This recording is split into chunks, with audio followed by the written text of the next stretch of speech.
I am so excited today to be chatting to you all about ancestors. The womb is one of the places where a lot of this kind of energetic disturbance is held, and particularly in Ireland, in which we had the Magdalene laundries, there was a lot of issues and separation between mother and child, and how we can work with them to heal actually some of the wounds that are in our ancestral lineages, how our ancestors can work with us to heal our wounds, and also how we can connect with them.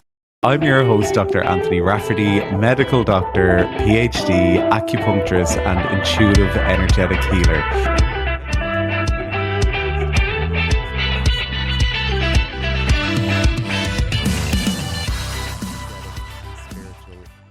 I am so excited today to be chatting to you all about ancestors. So, there's a lot of chat goes on these days about ancestral healing, and it's one of the main themes of what I actually do in my practice. And I really wanted to go into a bit more detail about what an ancestor actually is, the different types of ancestors that we have, and how we can work with them to heal actually some of the wounds that are in our ancestral lineages, how our ancestors can work with us to heal our wounds, and also how we can connect with them. So I'm super excited to have you here today to be able to look at that. And, as with all of the work that we kind of explore in this podcast and I do in my sessions, there's light and dark to all of this stuff. So when we're exploring what an ancestor is and the different types of ancestors, we'll be speaking into the light and the shadow of that. So the light is obviously all about healing and the gifts that we can actually receive from our ancestors. And then obviously we'll be taking a bit of a deeper dive into the shadow aspect of what needs to be healed and how we can inherit some of the wounds, unfortunately, that pass through some of our ancestral lineages.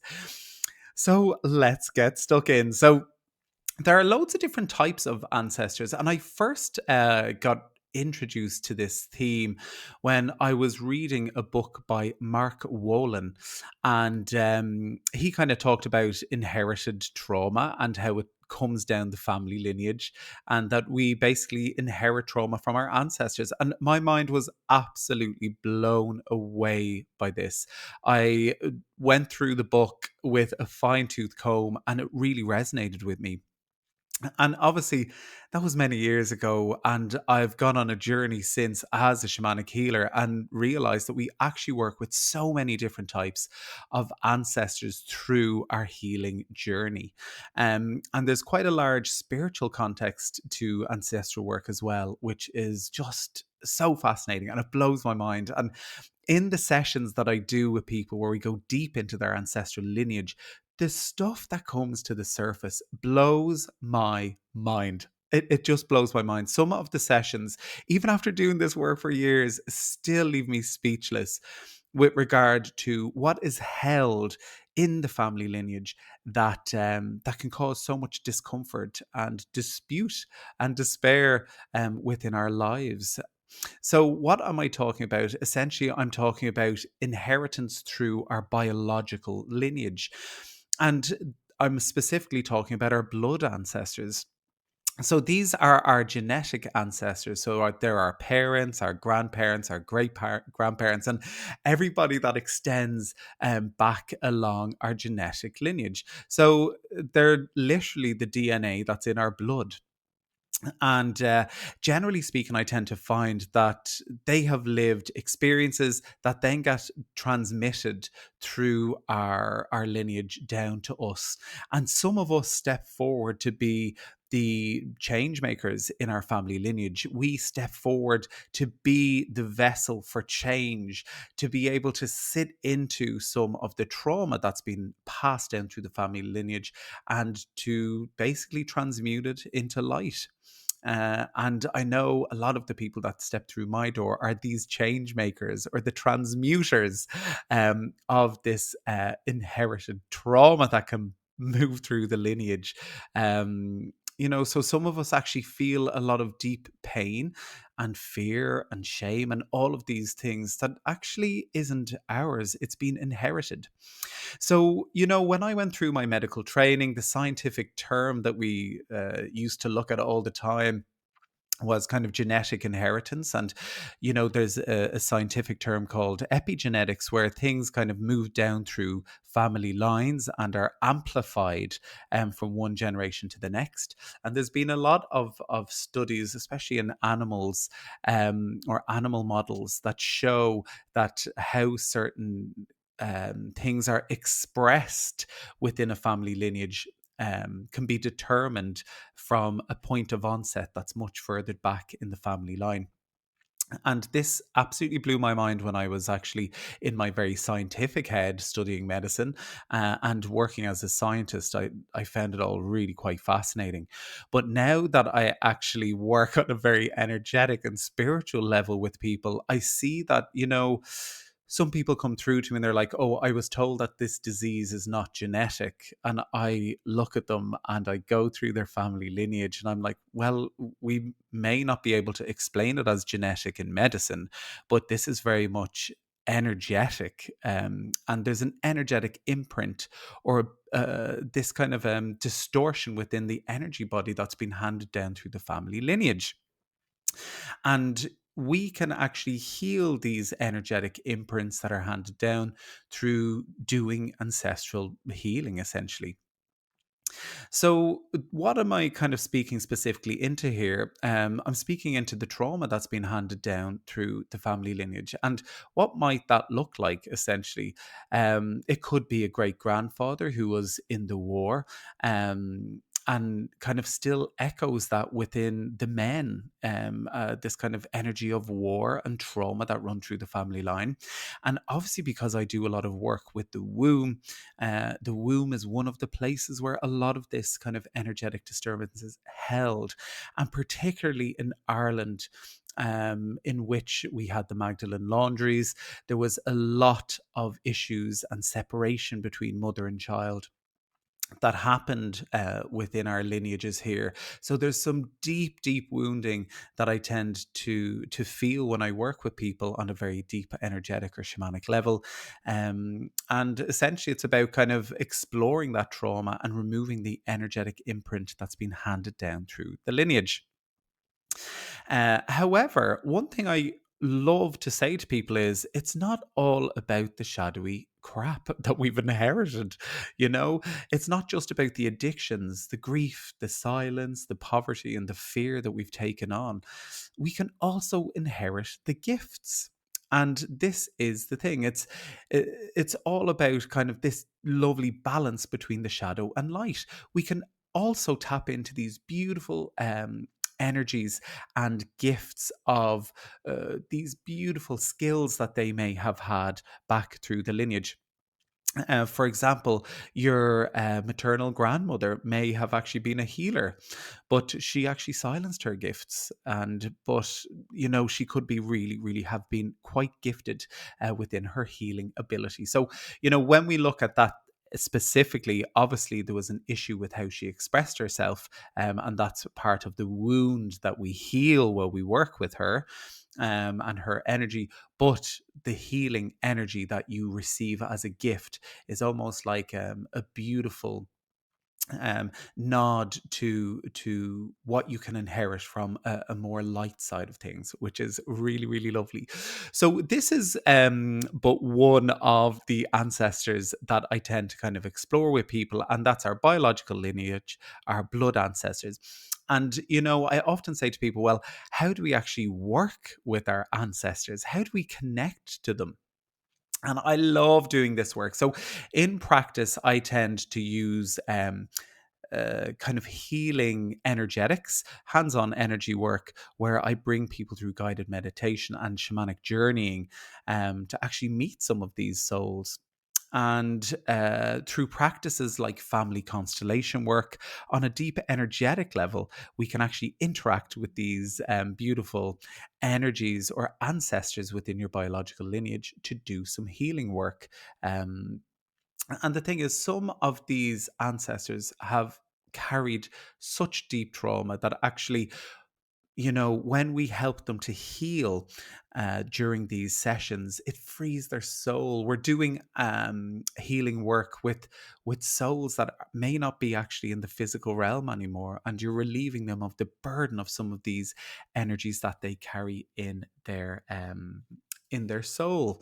So I think it's incredibly, incredibly, incredibly powerful work. It's really quite amazing what I see in practice.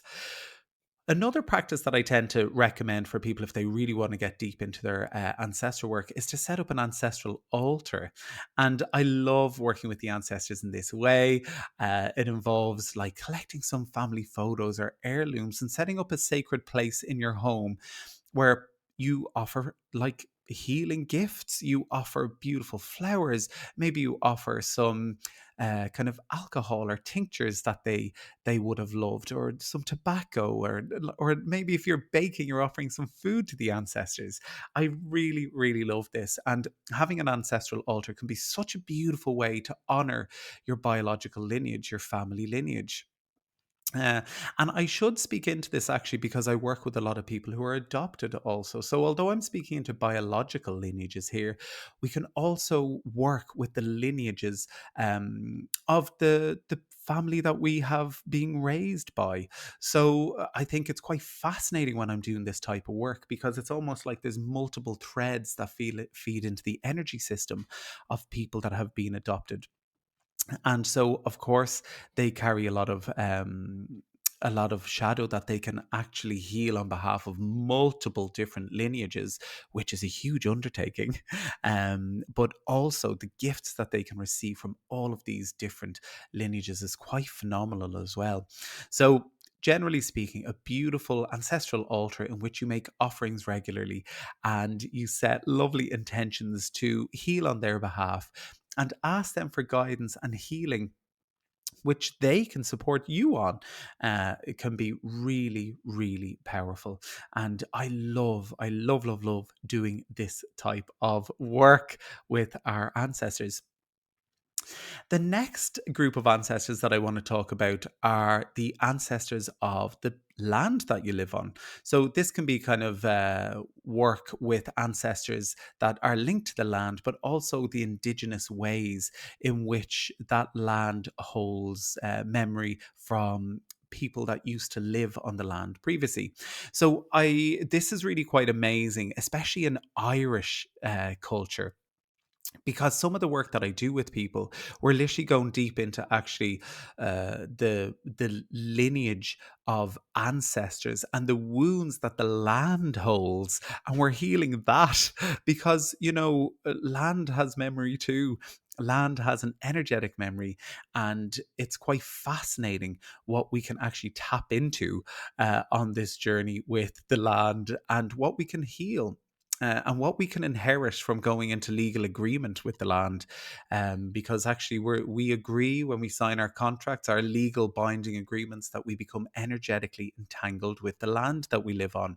So I have worked with some absolutely phenomenal land healers, very, very gifted individuals that use dowsing rods and look at the ley lines and the water lines that run through land, essentially, that people own.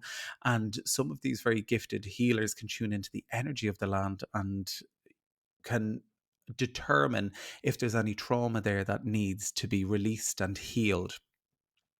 But also, there's some beautiful energies that we can tap into on the land as well. And this is something I absolutely love working with. And it's the elemental beings and the nature spirits that are there.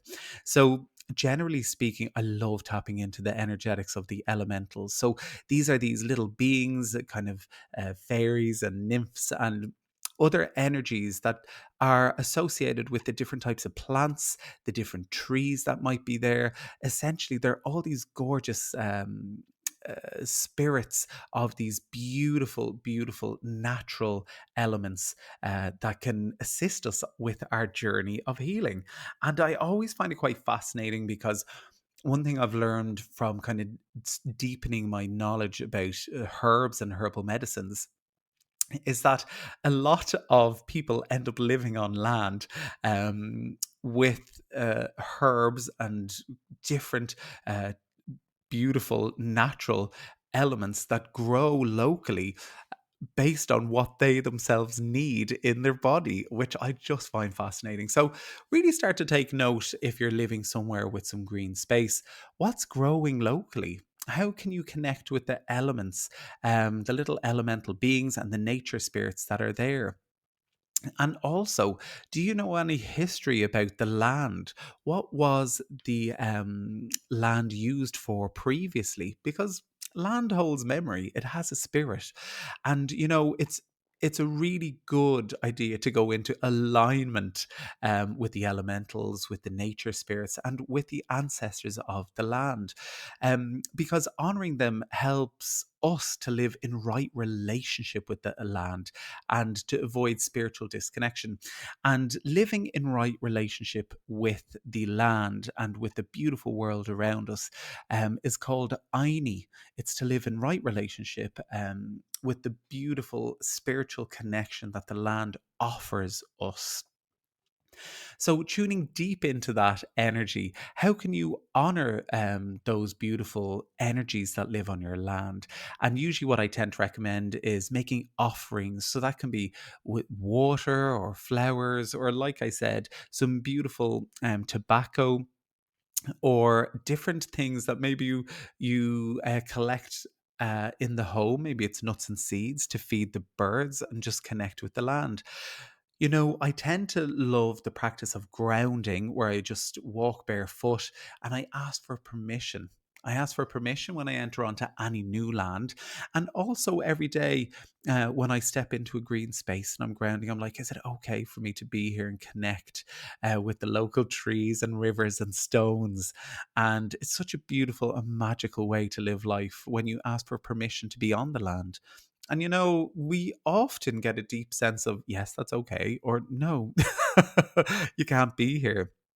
And I find this fascinating when I go and travel and do healing with people, or do healing on land, and just speaking to the land itself and the energetics of these gorgeous nature spirits and elementals.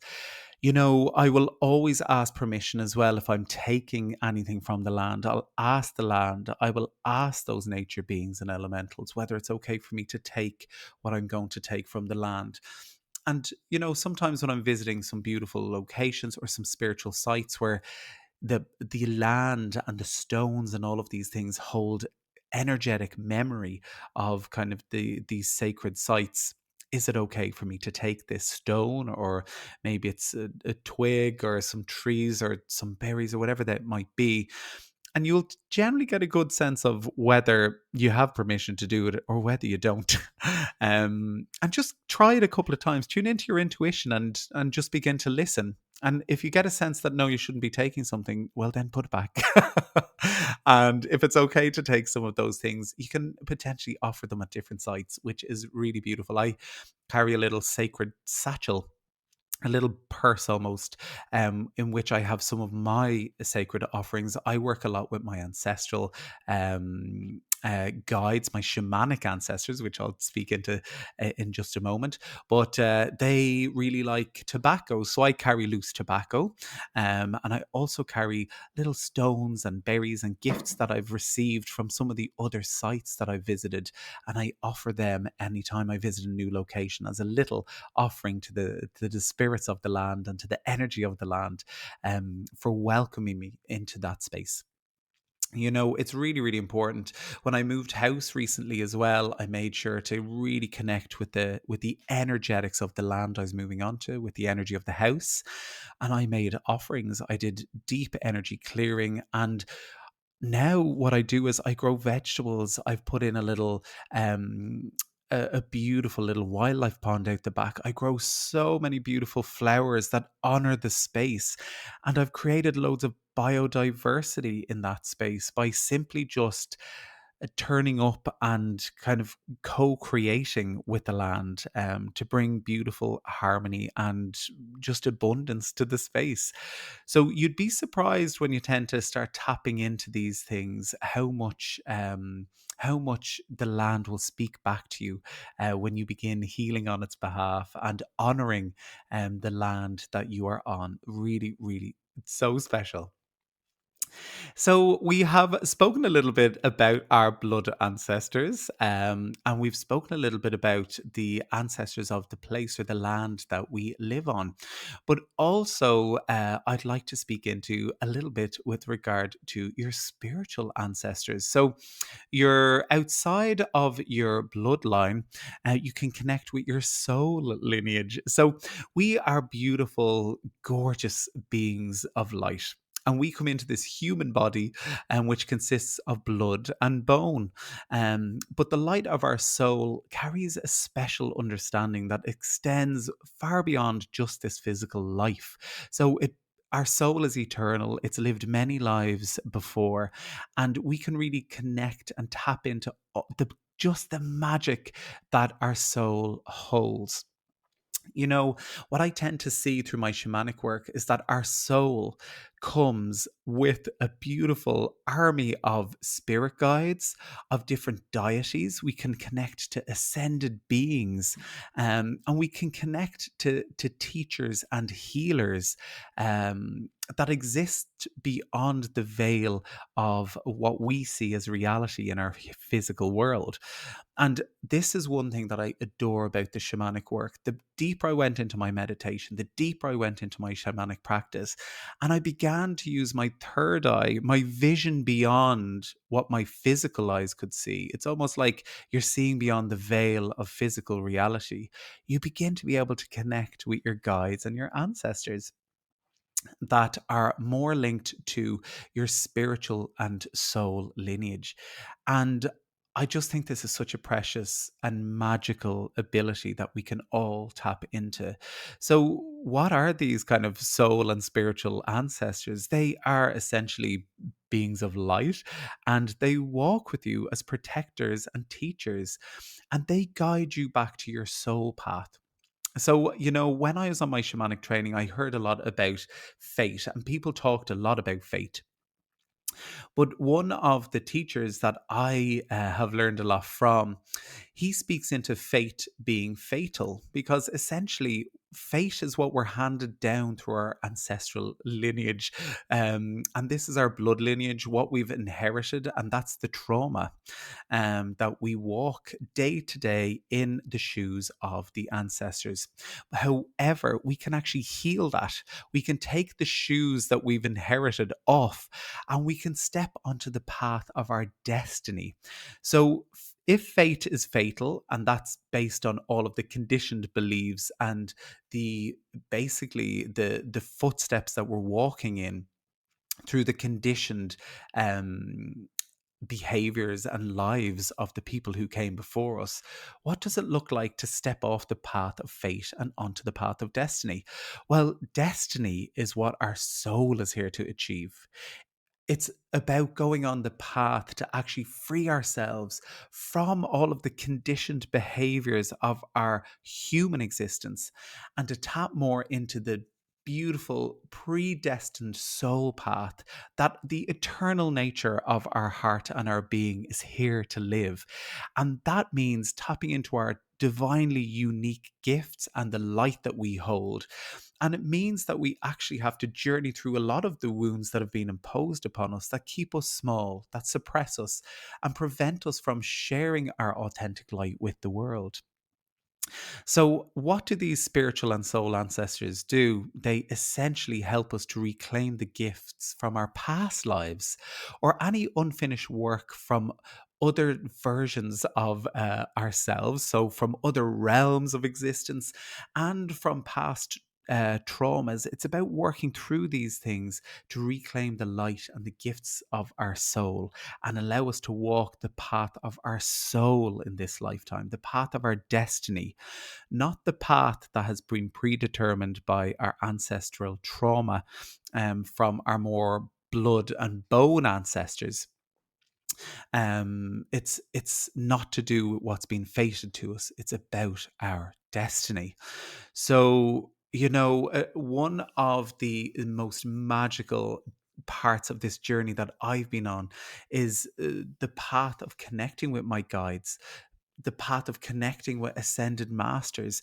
And if you want to kind of hear more about what an ascended master is, I really recommend tuning into the work of Kyle Gray over in the UK, in Scotland. And he has some fantastic books that have taught me a lot about what ascended masters are, and just begin to set intentions about who you want to work with. And there's some lovely activations in some of his books that activate your energy and really clearly define intention to work with specific ascended masters. So, generally speaking, with my womb work, I will tap into, some beautiful ancient midwives come to work with me. I'll work with the energy of the shamankas, the shamanic womb healers that come before me, and also the guardian of the womb. And I see her as this beautiful energy shrouded in red robes. And, it's just so powerful when you can tap into all of these different guides and deities and masters to work with. And all of us are going to be on a journey with a very unique spirit team. And, sometimes it really calling on with intention, some of these guides can be really amazing. So, for example, some of the guides that I tend to work with that are more spiritual and soul related would be Bridget, Goddess Bridget. I work with her for womb work. I also work with Bastet, the goddess of fertility. She is an Egyptian goddess. But also, with regard to some of the priestesses that I help to awaken in my practice, we'll be working with Mary Magdalene and the energy of Mother Mary. So there's a lot of different ascended masters that we can work with. And usually, when I'm opening sacred space in my practice every day, I'll call on all of my spirit team, all of my guides, all of the ascended masters that I'll be working with for that day. And I will set very clear intentions that I want specific guides to step in and help me to do specific work for the greatest good of myself and the greatest good of my clients. And I love it. It's almost like a ceremonial ritual in which I invoke the energies of these different soul and spirit ancestors to work with me every day. I have a specific altar set up that I keep my mesa or shamanic medicine bag on with all of my different essential oils, all of my different herbs with my sage, all of my beautiful incense, and I have sacred well water that I keep there as well. So when I open my sacred space every day, I will always call in these beautiful soul or spiritual ancestors to work with me for the greatest good of myself and the clients that I'll be working with today. I will also call in my blood and bone ancestors to help me remember my gifts as a healer, and to help me um, es- essentially channel the gifts that have been running through my family lineage. So that's usually what I will do in the opening of my sacred space every day before I begin to work with people. Now, one thing I will just speak briefly into as well is working with the more blood and bone ancestors, because although they can have some gifts, and it's been so beautiful to help people step into channeling these beautiful gifts and kind of connecting that energy so it runs clearly through the family lineage. We also have to remember that some of the ancestors have had unresolved trauma. And like I mentioned, things like addiction, violence, grief, or the burdens that they carried that may have manifested through certain cyclical karmic patterns, through specific illnesses in the body, or energetic blockages that existed within their bodies. Some of them will cross into the healing sessions from beyond the veil, and they'll basically want you to assist them in healing. And this is really is it's such a powerful session when this happens. Um, because actually we can be that catalyst for change. We can be those channels for unresolved trauma. That we can help the ancestors heal and rest in peace beyond the veil. And it can bring a real sense of warmth and safety and peace to the ancestor. And it also helps to settle any emotional heaviness or repeated familial karmic patterns that continue to keep showing up within the family or within your life. And I absolutely love these sessions. I have had some mind blowing sessions. Um, in which ancestors have come in as far back as 7 generations. There was an ancestor who stepped forward to let us know that actually they had been murdered. And they just needed someone to hear their story so they could rest peacefully. And all of the information that came through in that session was absolutely accurate when my client went back and started looking through the family history. It was quite phenomenal. And some of the physical body issues that people hold in the body as well. And I tend to see this a lot with womb related issues. I had an absolutely beautiful client yesterday who's been having horrendous bleeds. And what I could feel energetically in her womb was it was almost like a decaying placenta. And when I asked her about it, we called in the ancestor it was linked to, it was actually from her grandmother who had to give a baby away in a Magdalene laundry. And my client was carrying the weight of that severed energetic bond, which was the umbilical cord, in her womb. It was mind blowing. And also, I've seen a lot of issues with fertility related concerns with my clients, and that's to do with losses, with terminations. One of my absolutely beautiful clients, we've gone on a deep journey with motherhood. And when we did some shamanic journeying into past lives, she has lived every different trauma related to what mothering looks like through termination, through loss, through, oh my God, you name it, she has lived it. And, she's now transmuting all of that karmic energy in this lifetime. Some of my clients that come to me fertility related things as well, when we actually begin working through a lot of this stuff, it tends to be an energetic block in some of these circumstances that then once it's freed up, once the family history and the lineage of energetics has been cleared, a new little soul and light can come into the womb. So it's really, really, really powerful work. So that is essentially what I kind of wanted to touch into today. It was mainly just to clarify the three main groups of ancestors that I tend to work with: the blood and bone ancestors linked to our biological lineage, but that's not necessarily linked specifically to our biological lineage. It can also include the lineage of people who raised us, even if it is adoptive. And especially, we're creating such beautiful modern families these days of shared parenthood and all of this sort of stuff. So there's some lovely energetics to explore there, and loads of different ways in which we can heal along these lineages, but also reclaim gifts from all of these beautiful ancestors. In addition to that, we spoke into the ancestors of the land and the indigenous ancestors, or the indigenous ancestors that lived on the land previously, what it looks like to connect with nature spirits, elementals, and really to honor the land that you're living on, that you're taking part in on the day to day. And of course, we also have the spiritual ancestors, the soul ancestors that help us on our journey. And they're things like spirit guides, ascended masters. You can work with your shamanic guides if you're into shamanism. You can work with Reiki masters that came before you. You can literally call on all of these beautiful healing energies to come and work with you. And just as we're finishing up, some of the most powerful ancestral work that I've done previously has been with my queer ancestors, with my gay and lesbian ancestors as a gay man myself.